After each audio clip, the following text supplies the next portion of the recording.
بورین آفریجان جه 5 ملیم هیا 400 ملیمان دناوا کارگه که دل حولیر تین برامانی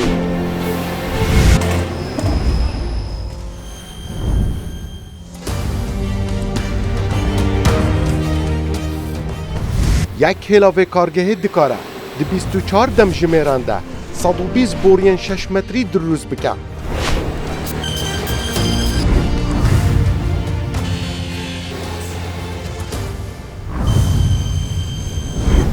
کارگاه کیوان یا بورین پی وی سی یعنی آفریجان دمیدین کردستان رو داوه دا ببینن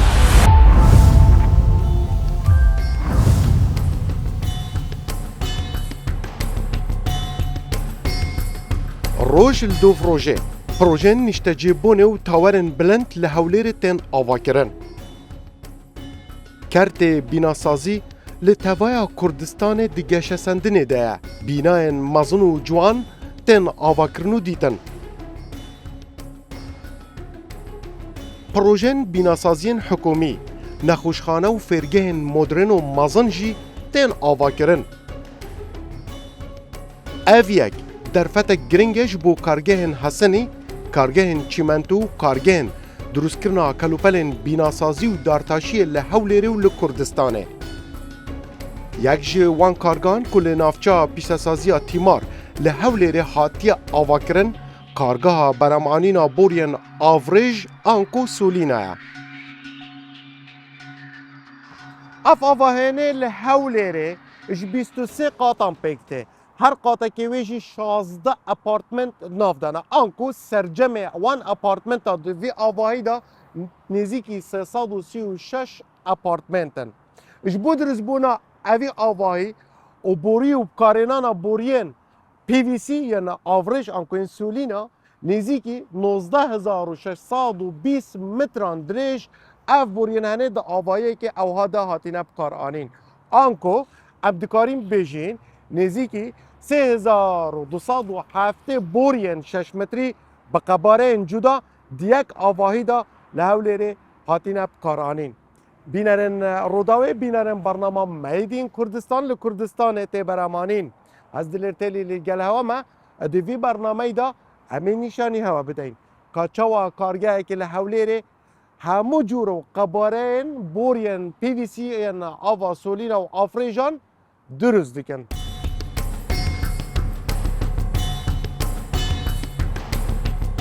کارگاه کیوان بورین پی وی سی به همو جور و قباره کی یعنی آفریجان آنکو مجاریان درست دکه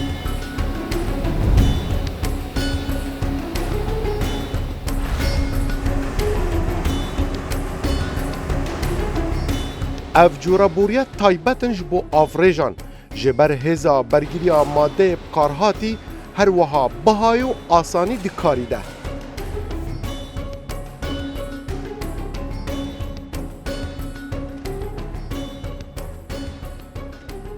ئێمە وەکو کارگەی کەیوان لە ساڵی 1996 لە دوکانێکی 3 بە 6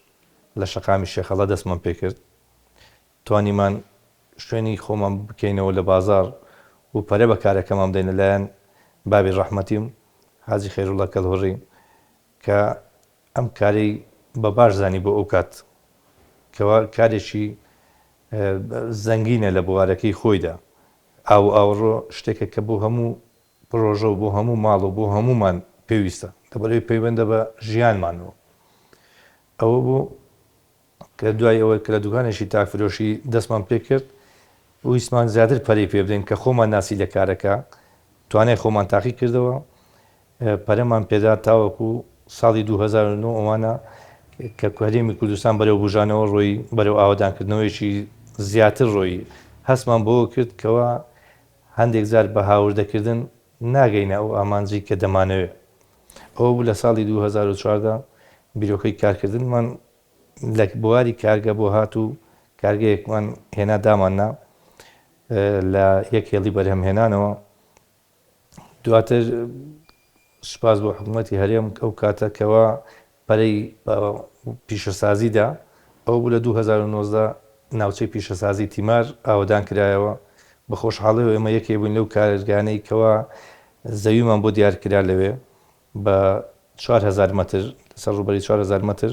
توانیمان کارگەکەمان دروست بکەین بۆ هێڵی بەرهەمهێنانمان لە یەک هێڵەوە بکەینە 4 هێڵی بەرهەمهێنان.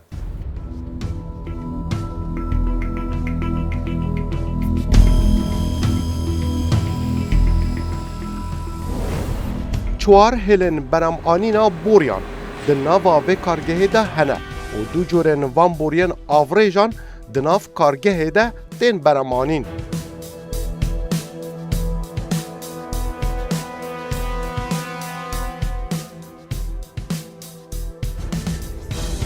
Herwiha ev kargehe dikare hemû perçeyên di navbera van boriyan da bi hemû cûr û qebareyekî durust bike.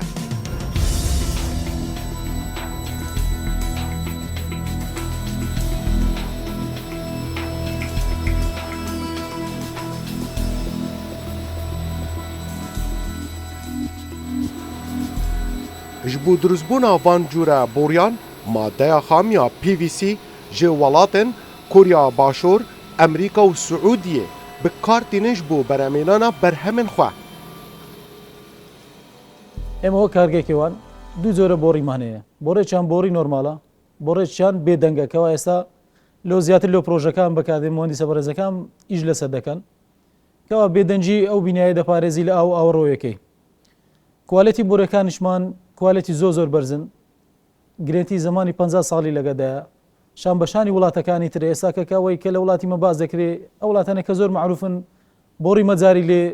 بەرهەم دێنرێ یان لا خود لێ دێتن ئیمەژ ئێستا ستاندار دەکەن وەک ئەو ستاندارەی جیهانی و دەتوانین زمانی 50 ساڵ بۆ بۆڕیانەدا بدەین. سێ شەفیش لامان ئیش دەکاتن 45 کەس لە لامان ئیش دەکات ئەکسەرێتیش هەمووی کوردن هەمووش لەسەر شێوازی برێن بەکارهێنانەکەی هەمومان ڕاهێنان لەسەر کردوونەوە هەمویان دەتوانن بەرهەمی ئەو بۆڕیانە بێنن بۆڕەکانیشمان لە ڕووی کوالێتەوە و لە ڕووی فەحسەوە الحەمدولیلا لە هەموو ڕووەکان دەرچووە لە هەموو فەحسەکان دەرچووە بە کوالەتی زۆر نایاب بەرهەم دێنینەوە ئەو کوالێتانە بۆڕەکانیش لە بڵێن 50 ملیم هەتا 400 ملیم بەرهەم دێنین ئێمە و ڕۆژانەش توانایەوەمان هەیە 12 تۆن بۆڕی بەرهەم بێنی و لە ڕووی بڵێن ئەو بەرهەمەش کە دێنین ئەو موادەی کە بۆڕەکانی پێ دروست دەکەین ئەمریکیمان هەیە کۆریمان هەیە سعودیشمان هەیە بەڵام وەگەوەی کە مەڕامان لەسەروی و وەگەوەی کە لە فەعەل 100% دەرچوو بیتن موادە کۆرەکێتی وەرێن موادی خامەکەی کە پێی بەرهەم دێنین ئەو بۆڕیانە.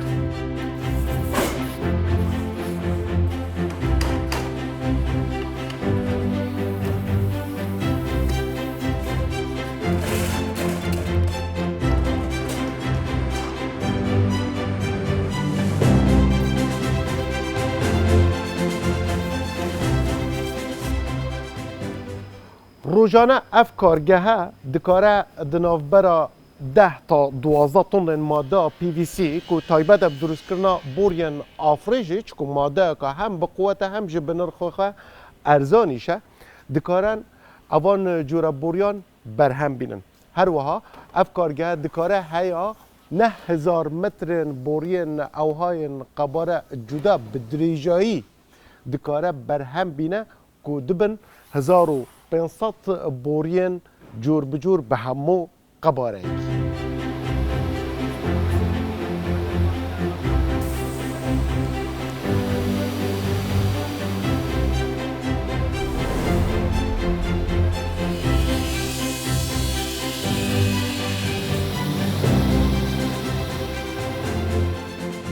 ئێمە ناوە و کارگەی 4 خەتمان هەیە ئینتاجی بۆڕی خەتی یەکەم 160 ملیمی حتا 400 ملیمی خەتی دووەم 50 ملیمی بۆ 110 ملیمی خەتی سیامش 50 ملیمی حتا 200 ملیمی خەتی چارەمیش 50 ملیمی بۆ 110 ملیمی ڕۆژانە 9000 متر بۆڕی دروست دەکەین. ئینتاجەکەمان 12 تۆن PVC بەکاردێنین کاتی بۆڕێکەش دەردەچی 10 سانتیمی لێ دەبڕین تاقی دەکەینەوە دوای دەنێرین لۆ بازار ئەو بۆڕێش لە بۆ ئاو بەکاردێنین و دوو جۆر بۆڕی ئیش دەکەین.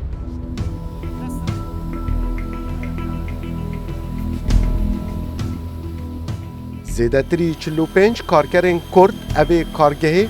دگل هر چوار هیلن برمهنانه ده 24 دمجمێران de bi rêve bibin. Ev kargehe dikare di mehekê de bi dirêjayiya 270 kîlometran bi dirêjî an ku 45,000 boriyên avrêjan yên 6 metrî bi hemû cûr û qebareyekî durust bike. ئێمە وەکو لە کارگەکەی خۆمان کە بەرهەمهێنانی خۆمان دەست پێ کرد و بەرهەمی خۆمان تاقیب کردەوە توانیمان وا بکەین کەوا کوالەتی مەوادەکەمان زۆر بەرەو پێش ببین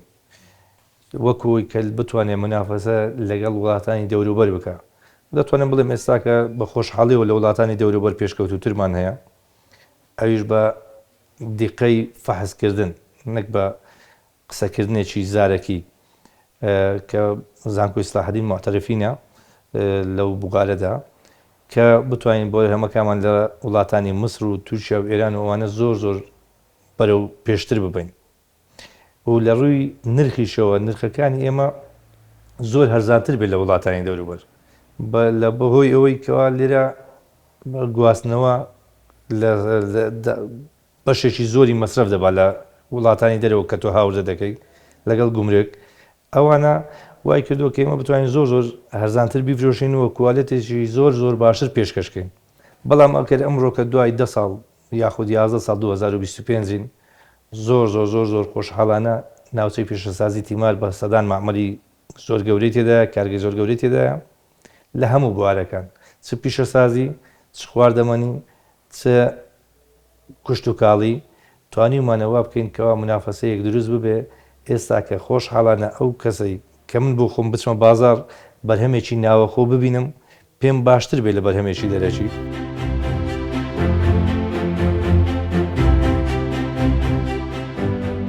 کارگه لسر روبری 4000 مترین دوجا هاتیه آواکرن و ده سالا 2019 انده جی یک هیل بو 4 هیلان ین برهمهنانه هاتیه پیش اخستن.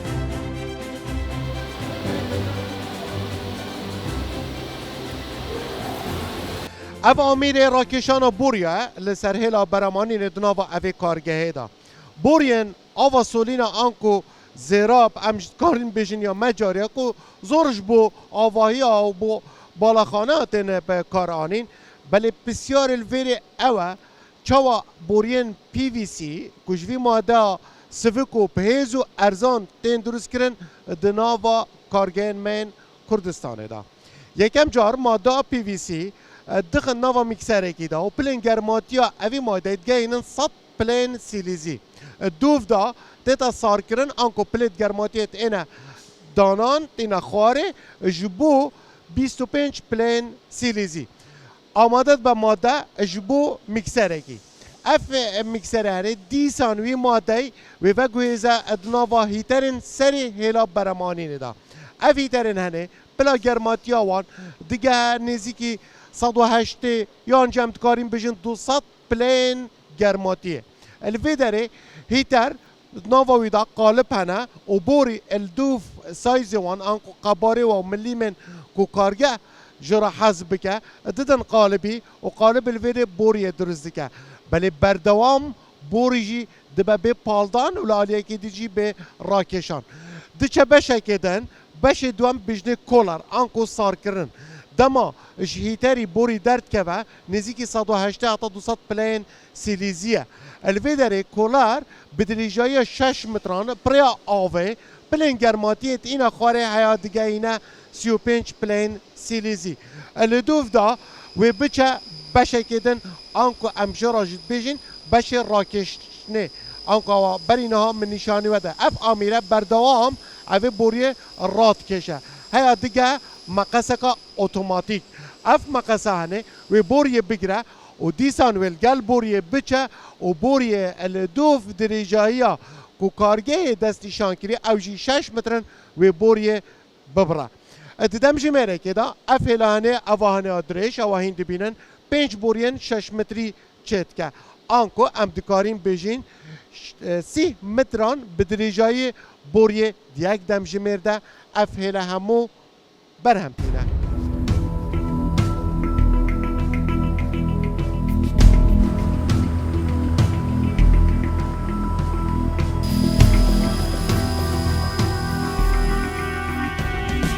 لە هەموو پارێزگەهên کوردستانە بریکارên firotina berhemên vê kargehê hene. Ji ber vê yekê xwediyê kargehê ji hikûmeta Herêma Kurdistanê dixwaze kar ji bo wê yekê bê dikirin ku Iraq rê lê hinartina berhemên wan nehê girtin. داواکاریمان لە حکوومەتی هەرێم ئەوەیە کە ئێستاکە ئەوەی کەوا زۆر بەداخەوە کەوا ئەو قسەیە دەکەم ئەوەی کە کردکراگەی ملی کارگەکانی هەرێمی گرتووە ئێستا نەبوونی ڕێگایە بۆ شارەکانی ناوەڕاست و خواروی عێراق. ئەتوانم بە ڕاشکاوی بڵێم کارگا هیچ کارگەیەکی هەرێمی کوردستان بۆ سێ پارێزگا کافی نییە، ناتوانێت خزمەت بکە لە سێ پارێزگای مەبەستم پارێزگاکانی هەرێمی کوردستانە بە هەڵەبجەوە کە دەکاتە چوار. بۆیە ئێستا کە ئێمە داواکاریمان لە حکوومەتی هەرێم دەدەستەی وە بەرهێنان و وەزارەتی سناعە و بەڕێز جەنابی پارێزگار ئەوەیە کە بتوانێت ڕێگایە بکاتەوە بۆی بەرهەمەکانی ئێمە بەرهەمەکانی شارەکانی هەرێمی کوردستان بە ئاسانی بگاتە خواری و عێراق و ناوەڕاستی عێراق. لەبەرەوەی ئێستا هەموو لایەک ئاگدارن بە هیچ شێوەیەک ڕێگانیە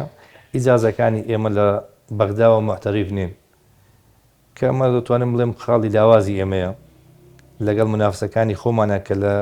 وەسەط و خواروی عێراق ئەم کارە دەکەن بەرهەمی خۆیان دەفرۆشن و بازار ئازادە بۆیان، بەڵام بۆ من ئازاد نییە کە کار بکەم لە خواروی عێراق بەهۆی ئەوەی کە ئیجازەکەی من لە سەیتەرەکانی دارەمان کە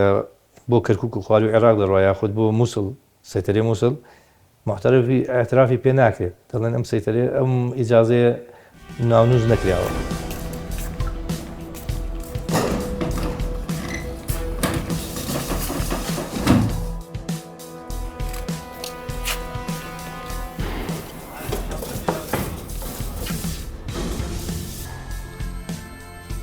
Rojane barhelgirên kargehê boriyên afrêjan ji hemû cür û qebareyekî ji bo nava bazaran û projeyên bînasazî dibin.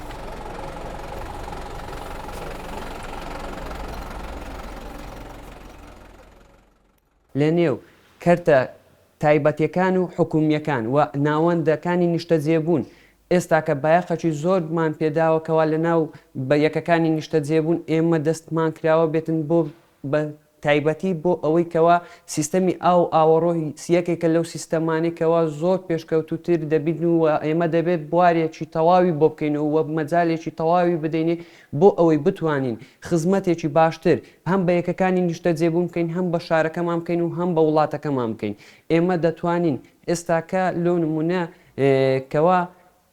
لە ڕۆژانە ئێمە کەسانێکەن سەردانمان دەکەن دەیانەوێتن کەوا خانوویەک دروستکەن یاخود وێلایەک دروست بکەن دەیانێت بەرهەمی خۆماڵی بەکاربێنن لە ناو خانووەکانیان فیسەبیلی ئەوەی کەوا نرخێکی گونجاو کوالێتیەکی باش مەرز نییە هەر شتێکەوە لە دەرەوەی وڵاتات کوالێتی باش بێ سەعری گران بێ نەخێر ئێمە دەوانیمانە لە ناوە خۆی وڵاتەکەی خۆشماندا نرخێکی گونجاو و کوالێتیەکی زۆر گونجاو پێشکەش بە خەڵکەکەی خۆمان بکەین. Di nava şoruma kargehê de li pêşçavên bikiran birêya vî amêrî karbendên beşê firotinê fişarê têxin li ser boriyên kargeha xwe weke têstekê li pêşçavên wan bikartînin. من دەتوانم یەکەم جار ڕووی خۆم لە دەستەی وەبەرهێنانی هەرێمی کوردستان بکەم کە داوایان لێ بکەم احتیمام زیاتر بە بەرهەمی ناوەخۆ بدەن یاخود پابندکردنی پرۆژەکانی وەبەرهێنان کە هەر پرۆژەیەک بەرهەمێکمان هەیە لە وڵاتی خۆمان لە ناوەخۆ ژمارەیەکی بۆ دابدرێت بۆ نمونە بە ژمارە یەک دابدرێت هەر بەرهەمێکی ناوەخۆ هەبێت یەکەم ئەقدەمێ بۆ ناوەخۆکە بێت اینجا وڵاتانی تر بەڵام لەگەڵیشیدا ملکەز بکرێت ئەو بەرهەمەی کە لە ناوەخۆ دروست دەکرێت کوالێتەکەی چ لە وڵاتانی هاوردە بەرزتر بێ چ هاوتای ئەوان بێت بۆی کە نەچێتەوە بوارەی کە شتێکی خراپ بخینە زمەتی خەڵکە و دوای خەڵکەکە زەرمەند بێ وە داوا لە ئەندازیارە خۆشەویستەکان دەکەم زیاتر هەوڵ بدەن بتوانن تاقیکردنەوە بە بەرهەمەکانی ناوەخۆ بدەن بتوانن ئەگەر نا هەڵێک بڕەخسێنن بوو نمونە تاقیکردنەوەیکی هەتا یەکجاریش بێ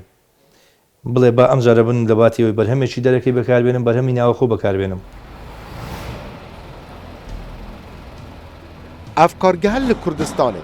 dibe sedemê asankariyan ji bo kertê bînasazî û endazyaran li tevaya Kurdistanê. Diruzbûna van cûra boryan dibe sedemekê din ji bo kêmkirina hênana boryan ji derveyê welatî. Her wiha berhemê vê kargehê bi nîva bihayê boryên wan tên firotin, zêdebarî berziya kwalitiya wan. Ev jî li Kurdistanê tê beramanîn. Ev jî Made in Kurdistana Rodawa.